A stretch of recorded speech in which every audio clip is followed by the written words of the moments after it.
Yung mga pinagmamalaking pag-angat na ekonomiya ng bansa hindi pa rin nararamdaman ng mga Pinoy ayon sa Ibon Foundation. Alamin natin ang balitang yan mula kay Alan Gatusalan. Makalipas ang 2 taon sa pwesto ni Pangulong Ninoy Aquino, hindi pa rin daw nararamdaman ng milyong-milyong Pilipino ang mga pinagmamalaking pag-angat ng ekonomiya ng bansa. Ayon kay Sunny Africa, Ibon Executive Director, hanggang sa ngayon ay walang maipagmalaking epekto ang Administrasyong Aquino na umaabot na sa pangkaraniwang Pilipino ang resulta umano ng mga pagbabago sa ekonomiya.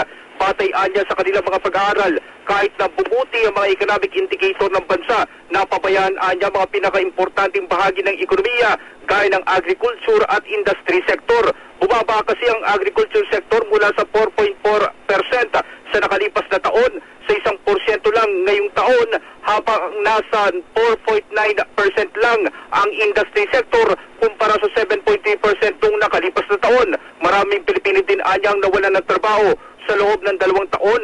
Sa katunayan, tumaas pa ng 780,000 na Pilipino ang walang trabaho at underemployed sa ilalim ng Administrasyong Aquino. Mula noong April 2010, nasa 10.9 million na ang bilang ng mga walang trabaho at underemployed. Pero ngayong April 2012, pumalo pa ito sa 11.7 million na Pilipinong walang trabaho at underemployed.